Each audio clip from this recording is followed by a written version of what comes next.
Hey everyone, I have a very exciting show for you today. These are the ones I love doing. I have a student of mine, someone who's been following this channel for quite a while. He had faith enough to take the $200 course. He's already expended work in the course, which again, obviously is important to me. And now he's like, hey, I need to fine tune this. I need to move forward.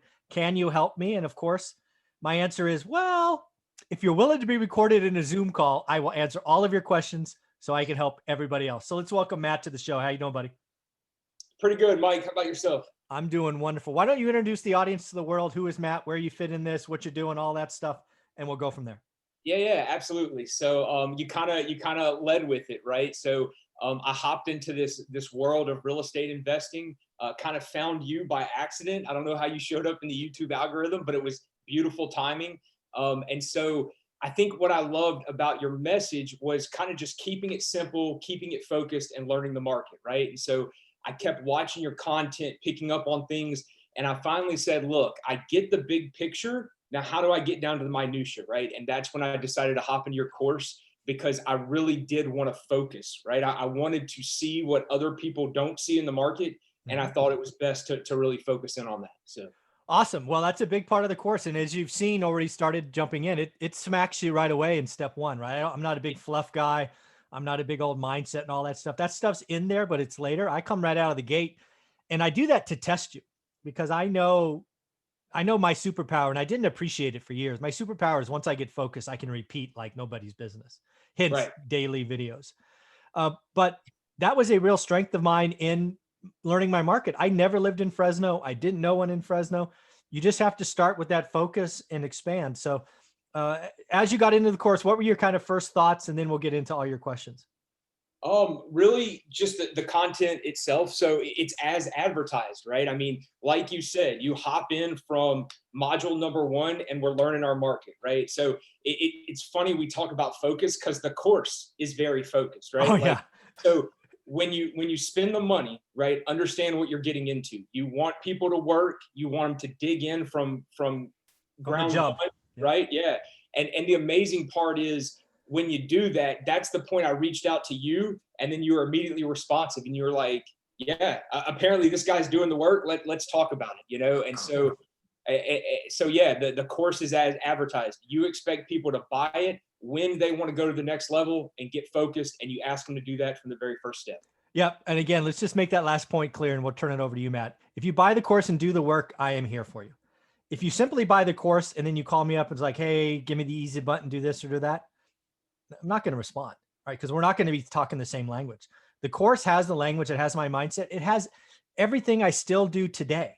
It's the people don't get it. What is in the course is what I do today. It's what I did 20 years ago, 10 years ago, 5 years ago. It is what I do 5 years into the future. It's that simple. So, with that, Matt, I know you came with a list of questions, and I'm an open book. Ask anything you want. This is for you. So okay, so I kind of I thought about how I was going to ask the questions, but I want to start where your course starts, right? Okay. So when you say learn your market, Mm-hmm. can for just a few minutes, can you kind of deep dive that? Like, what does that mean to you? Like, once you survey the landscape, Mm-hmm. right? Where do you go after that to really learn your market? Yeah. So what I mean by that is really to get focused. What my real goal for anyone taking this, and again, I'm trying to talk to the person that has interest but doesn't know where to go. So for me, learning a market starts with a search criteria, right? I.e., zip code, single family home size, as an example. It's in the course that gets you a active listing of somewhere between 20 and 40. I want that active listing to be that size so you can see it evolve. If your focus is too small, too tight, and you've only got 4 or 5 listings, you've got to expand it. Drop one of the variables.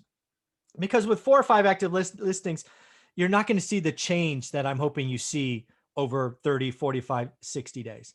And if, God forbid, your listing is 120 deep, it's just too much, right? If you're getting 120 active listings and you're in day 1, day 5, day 10 of my course, stop. Go refine your search. Because while you have all the energy in the world in the beginning, I promise you by day 15 or day 21 or day 29, looking at 120 properties and recording all the changes will crush your spirit. It's just too hard. So again, for me, learning the market starts with a tight focus, somewhere between 20 and 40 active listings, because that's enough. We can all get through in about 20 minutes. I want to give you 20 minutes of work every day, and that's it. 20 minutes, done, move on. Because we all have busy lives. You have a job, you have a family. I mean, I was there, right? I was in 3 different continents or 3 different cities. I was raising a daughter. I had to keep my wife happy, and I tried to stay healthy and all this other shit. I mean, I didn't have any time. So 20 minutes, daily execution, daily movement, 1% better every day. That's my goal. And so does that include like learning about the rents in your market and learning, and I know in your course we get into building out your team, right? Mhm. But does that learning your market include, okay, what does this area rent for? What does that area rent for? Who are the good property managers? Like, is that part of learning your market as That well? is absolutely part of learning your market, but that evolves later in the course. When I talk about step 1, day 1, it is that search criteria, because that's where most people fall down, right? They're either doing too much or too little. We get to the bigger parts of building your team and looking at property managers and all that at like step 4 or step 5. In the beginning, step 1 is basically you want to get a saved search in Realtor or Redfin or Zillow or whatever your platform is, and you want to pound that every day.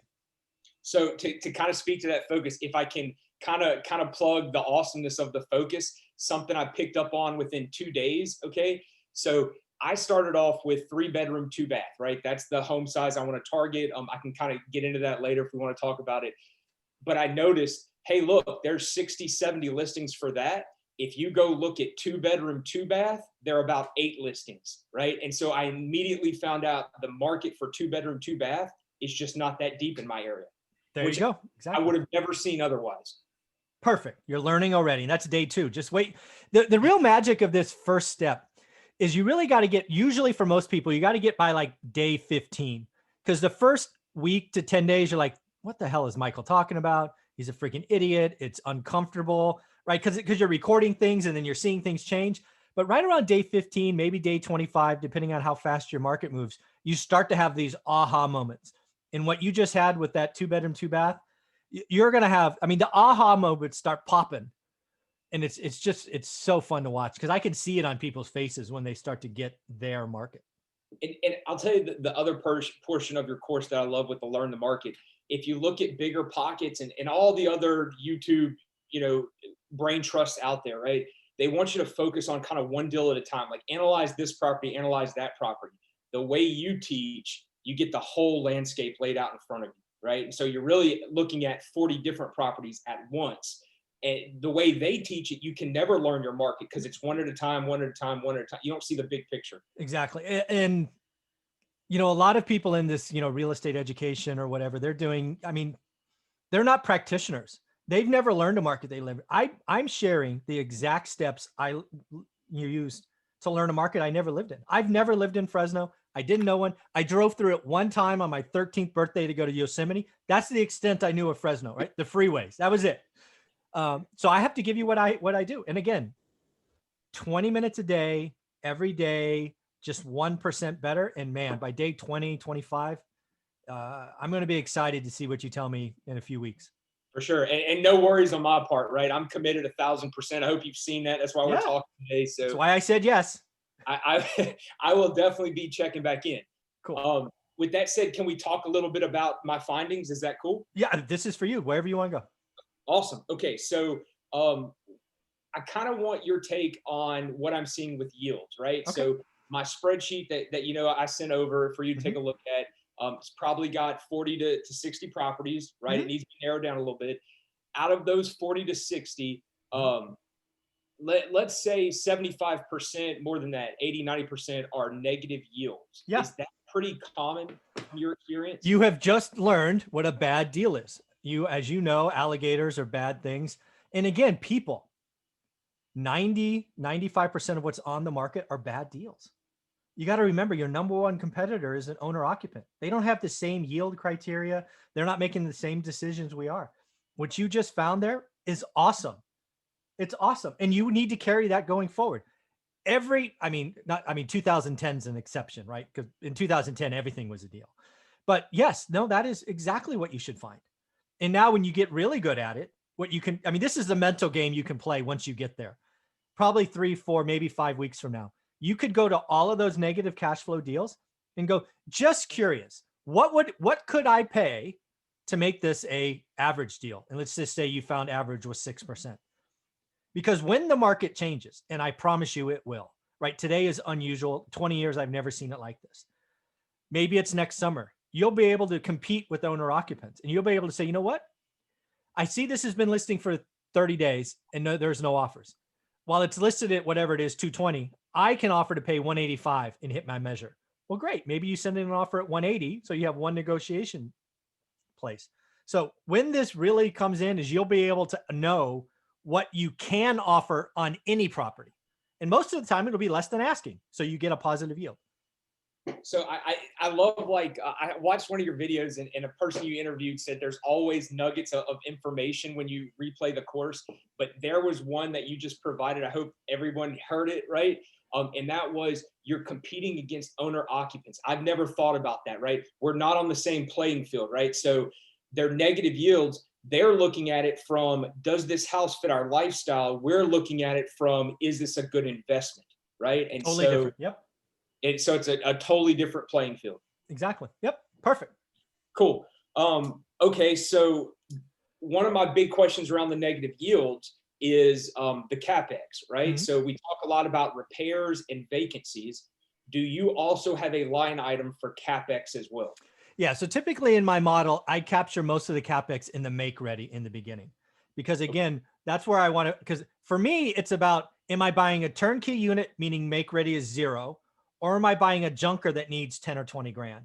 Because what I want you to calculate the yield on as the perfect asset, right? As an asset that's already been repaired. Because then what you will do in the spreadsheet, it's in the expense column, is you can set a little reserve. Is it 50 bucks? Is it $100? But you don't have to go, hey, I got to spend 8 grand on an AC or whatever, because that is already in the calculation of the make ready, right? So what I want you to do is reserve week or reserve monthly. So, and I guess you could kind of take that on case by case, in the sense of, if you buy a property with a new AC or a brand new roof, then you don't have to factor that into that CapEx, right? Exactly. Yep. Yep. Exactly right. So when you factor the repair value, let's say it's $5,000 to get this to a perfect asset. Yep. And then let's say you have a fully loaded CapEx cost, right? You're kind of double dipping in that regard. Yeah, that's why I do. So for me, again, that in that example, the 5 grand goes in the make ready, right? It's part of year 1 calculations. You want to see how hard your money is working.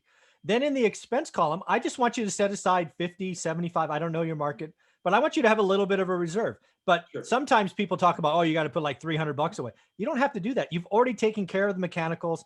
The roof has useful life on it. You've already done the big stuff, right?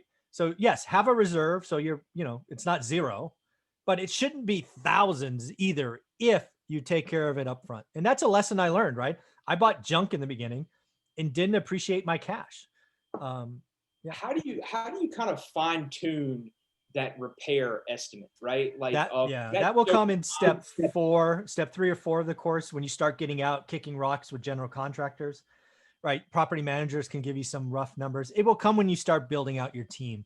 In the beginning, just do A, B, and C, right? I forget, like A is turnkey 0, B is, hey, it's livable, but I should touch it up. Maybe it's 10 grand. And then C is, it's a complete fixer. It needs, 25 or 30. Don't overthink it in the beginning. That will come with time and experience. Don't rush that, right? That seems important, but in the beginning, if you spend too much time on it, you won't get anywhere. So in the beginning, day 1 through 30, A, B, and C is enough, just like we talk about in the course. And just know, you'll get better later. Okay. Okay. So kind of hopping back on yield, I don't mean to keep jumping around on you. So how do you figure out what is bad, average, good, and great, right? Because you kind of want to break it in, I guess, quartiles, like to understand the playing field. Yep. Do you just look at the whole market and say, this is what average is? Yeah. So what will happen once you get to like day 30 and you're getting there? So first off, anything with a negative number is bad, just for everybody watching, anybody in the course. But then it comes to what is average, good, and great. And that will vary by areas and by your asset and your focus. What will likely happen is you will start to see bunches. And again, it will be just like this. So again, everything negative is bad. Then what you'll see is 80% of what is left will be around 2.5, be around 3.2, right? It won't be perfect, but it'll just jump off the page, right? And then the other 20% will either be good or great. It's really the 80-20 rule. 80% will jump off the page as good or as average. And then you'll go on and you'll look at, all right, well, there seems to be this next threshold, and that will be good. And then you may see one or two outliers, which would be great. Really, again, it's not about good or great yet early in the course, because you may have errors in your calculation that you don't appreciate yet. The make ready was off by a couple of grand or whatever. Really, the first 30 days is finding average, because anytime you know average, you have an unfair advantage. Because back to our early conversation is you can start writing offers that make average good, right? That's the magic. The power in the beginning is average. So that was kind of one of my next questions for you. So you find average, right? And let's say hypothetical, average is 2%, Sure. right? Let's say you find a property at a 1% yield, maybe even zero, right? Or right at that 2%. Mm-hmm. Is that when you would kind of get creative with your offers and try to offer less to get it to, like, let's say 5, 6, 7% yield? Well, there will be a disproportionate amount of properties at that 0 or to 2% in this example. So if I wanted it, yes, I would. I don't average. My offers aren't average deals. Every offer I write is either good or great. And to be clear, I've written 100 offers this year and gotten nothing because owner occupants are dominating. I promise you it won't be like that always. We are going to see a change next year. That's why taking the course now in this market is very helpful, because you'll see an crazy frenzy and you'll be so much better off next year when things adjust. So I have one agent, right, that I picked up on, and it was more just to learn the market, right? It was to make that, because what you ask, even in your hard 75 challenge, right, is make a contact every day, right? So that's what I've tried to do. I'm really trying to live your tutelage, right? Because I think you speak from a really humble, great perspective. So I'm living it every day. So one of her comments to me initially was, I found a house that I thought was decent. I wanted to look at. She said it was off the market in 4 hours. Yes. Back to the point. Again, I can't stress enough. This is the hardest year to be a new investor. But what people need to realize is this year is permission to learn. You're learning something every day, and you should feel good about that. I would tell you the biggest mistake in the world, and people are making it every day, is an investor gets in this market and they overpay. Right? They get in a bidding war. They let ego, they let the money in their bank go, oh my God, inflation is eating in. I'm getting no interest. No, stop. You are only going to do so many transactions in your year, in your lifetime. Make sure they're all good and great. Don't be in a rush. I mean, I have seen people on paper write good offers, and then they get in a bidding war, and the son of a gun is negative cash flow when they're done. I mean, that's not my tutelage. I don't give a shit how many units you have. It's how much cash flow. That's cash flow is what affords you to retire. Right. It's not unit count. So it's almost like the saying, you never go broke taking a profit, right? So if you just stack up great deals, that's it. It's one a year, 2 a year, or maybe it's 10 a year. If you stack great deals, you always get ahead, right? Is that kind of the theory? Amen. I may put that on a t-shirt or a bumper sticker. Yes. Nailed it. So, but that was one of the things that I kind of learned from just living the course, right? Like taking it one step at a time and learning the market. Was the first thing the realtor told me is how fast everything's flying off the market. And so it's made it very interesting. And so kind of what I've settled back into is something that I hear on all your videos, and that is take the time to learn, right? If you spend the next 3 to 6 months learning, then it's beautiful, right? Don't rush it is kind of what I pull. Is you think that's pretty good? Oh, it's absolutely. I mean, this is, again, the next 90 days are likely to be the worst time to be an investor, because there's no inventory. There are markets with less than a month's supply. You can't find deals on market with a less than month's supply. It just can't. It will not always be like this. Trust me. I've been doing this 20 years. I have never seen a market that is 90% owner occupant. It's usually 60-40, and we will get back to 60-40. I promise. It's just so weird right now. So in that situation, will we see, if you're keeping track of your market like we're doing, right? We're tracking it. You'll see those yields start to kind of shift over time. No, the first thing you're going to see is listings go up. Step one is listings. Inventory, like your list today may be 25 deep. February 18th of next year, you're going to see a jump. And I'm just making the date up. It'll go from 25 to 32 and 32 to 39. Listings will go up a step one. Days on market will extend. Today, 15 hottest markets video, there are markets with 8 days.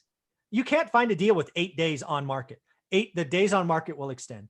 Then you will see price drops. Then you will see flexibility. So it will be a set of dominoes. Domino number one, listing growth.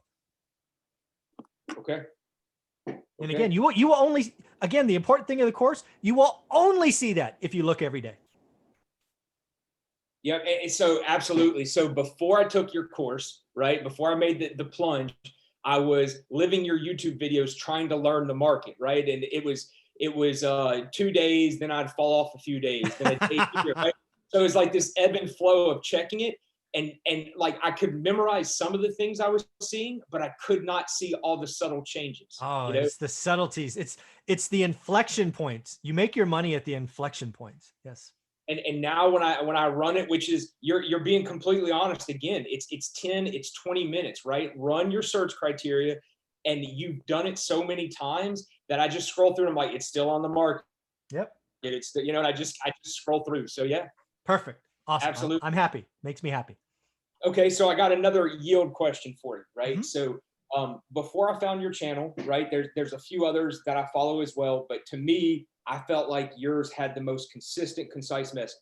Okay. They preach, I mean, you can take any of them, and they're preaching 15% yields. They make you feel like you're not a real estate investor if you're not getting 15% yields. I heard one preach 29% yields. So just your perspective on double-digit yields, and if you get, let's say you get an 8% yield in your market, if that's great, is that okay?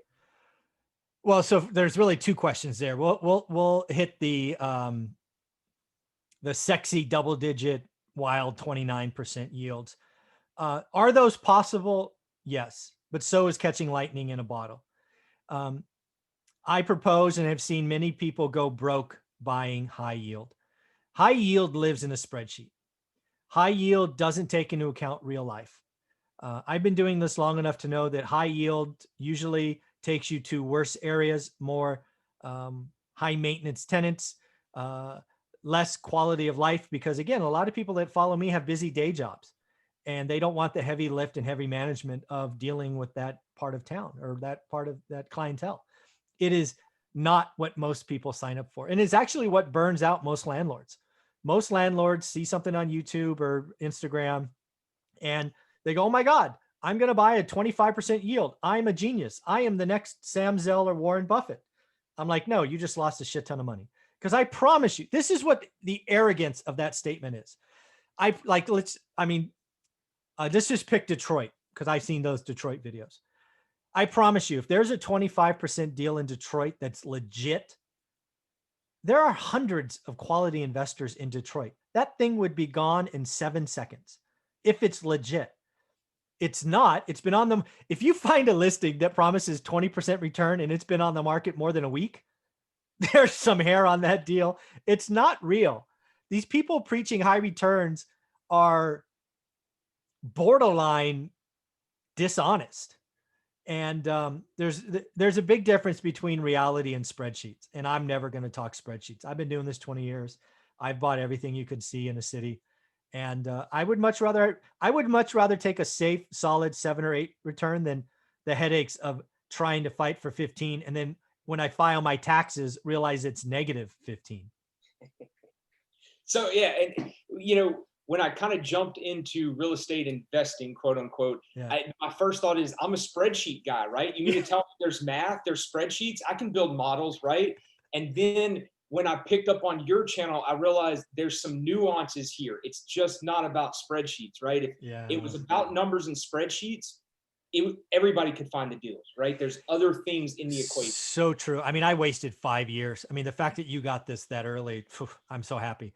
I wasted 5 years. I thought the magic was in a spreadsheet. I mean, at one time, I think my spreadsheet had 3 or 4 worksheets. It was all intertwined. I was calculating all kinds of nonsense. Nope. It's how much cash in, how much cash out. It's that simple. It's all that matters. It's the only thing that matters. I always get asked all the time, what are your metrics? And I don't know how many times I can say it, folks. The only thing I look at is yield. Yield allows me to compare a small house with a 20-unit building, and I will buy the house every time if it's a higher yield. And that drives people crazy. Grant Cardone says bigger is better. Why are you an idiot? Why are you thinking small? I'm like, motherfucker, I am buying a higher yield and I don't care about unit count. You can go broke with unit count. Sure. Absolutely. Yeah. If it's not cash flowing, if it's not yielding, right, at the end of the year, then you're going to go broke. It doesn't matter if there's 100 units or just one. Exactly right. Yep.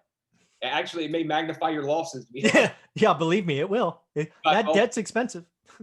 Well, okay, so kind of going back, well, I guess trying to tie it all in together, learning your market and yield. When do you look at the data in the spreadsheet that you've created for learning your market and just say, this is a bad market, like this, I'm not going to find deals here? Or would you say there's always deals somewhere? Well, so I don't think there are any bad markets. I really don't. I don't know. I shouldn't say that. I wouldn't invest in San Francisco or Manhattan today. I think there are unique challenges today that make that bad. But 5 years from now, I think San Francisco and New York might be the best markets ever. But I don't really think there are bad markets. I think you make market decisions based on who you are, right? Do you want to go vacation there? And then thus every trip is a write-off. Do you have family there? So you have trusted boots on the ground. Are you not comfortable flying like I was, thus have to drive? You make personal decisions. I really don't believe there's any bad markets, right? If you are in a market and let's just say average was 2%. Well, if that's the market you want to be in, go earn 4%. You're doubling the average deal, right? Could you, if that's you, be okay with that. I am not here to judge you. If you do what I do, you find averages 2 and you create 4s, I want to congratulate you. Just like the people that find averages 8 and they do 12s. Both have done the work. Both are doing great deals in their market. And I want to applaud either person. Because I guess we've taken the number out of the equation. The goal is great deals, right? The goal is understanding average and then doing great deals. That's right. Yeah, absolutely. So, okay. So one of the things you talked about making 100 offers, right? You said this year you've made 100 offers. So kind of, okay. All right. I keep digging in my bag of tricks in your course, right? So I think one of the things, well, it's actually your hard 75 challenge. I think one of the things you say is there's going to be a part that you're uncomfortable with, right? You're going to learn the part you're uncomfortable with. Mm-hmm. One of the parts I'm uncomfortable with is asking a real estate agent, the one that I currently have, maybe I get others, right? To write offers because I'm scared they'll judge me, right? I'm scared they'll be like, I'm not going to write that stupid offer. It's not going to work, So what are your thoughts on asking an agent to write a bunch of offers, even if, they're perceived to be lower than the market? So there's two answers there.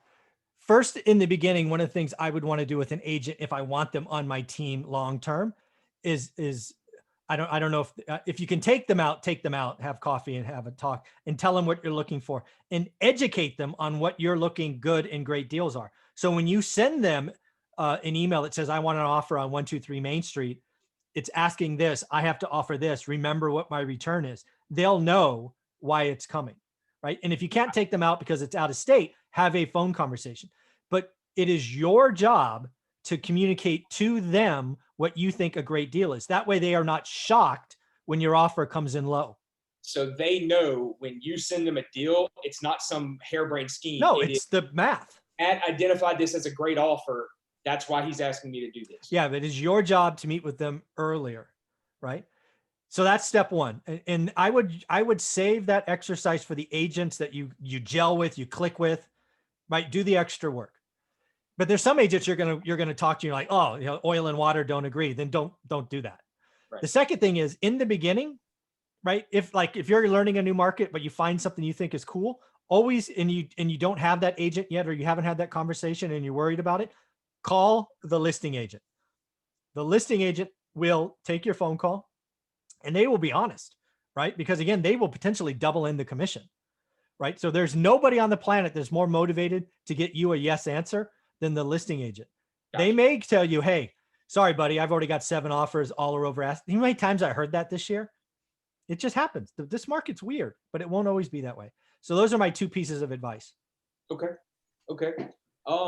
Man, I'm almost out of questions, right? Awesome. I'm open for you to pick my brain. Maybe I come up with questions. I don't know. But one of the last ones I had for you was about roof stock. So I've Sure. heard you talk about roof stock on some of your previous episodes. I just want your take on it. Like, Yeah. are they good to work with, or do you believe in that kind of platform? So for folks that don't know what Roofstock is, I'll summarize what I have learned. So Roofstock appears to be a platform that does due diligence on turnkey providers and then provides a website for people, which is a step in the right direction. But I would never, ever take responsibility away from you, the investor, to check that turnkey provider. I think there are lots of sharks or dragons or whatever the imagery you want with turnkey providers. Turnkey providers absolutely provide a great service. Roofstock provides a great service as the platform, but your job as an investor is to vet the turnkey provider first, vet the market second, and the deal last. Too many people look at the deal first, the city next, and the provider last. And that is a recipe for disaster. But I like So what Roofstock's doing. I like the fact that they're taking some of the due diligence. They're holding people to quality controls. They send their employees out to do some vetting, but that doesn't take away from your vetting of a provider. and then still, like you said, to learn the market, right? So their houses in these markets, you still have to learn that, like the market you're currently analyzing, Yeah. right? Yes. I think Roofstock provides a great service for busy employees, but you shouldn't write offers until you've done the work. Until you can tell me what an average deal is, you don't have the right. I don't give you permission to write an offer. You're just gambling. You're walking up, you're picking a number on the roulette wheel. It might pay off. It might not. The reason I asked, so when I saw Roofstock, right, on your YouTube channel, I went, did my due diligence on it, checked it out, and found out that there's actually a couple of the markets that they have properties in are about an hour from me. So it kind of makes Ah, me think of your Fresno yeah. story, right?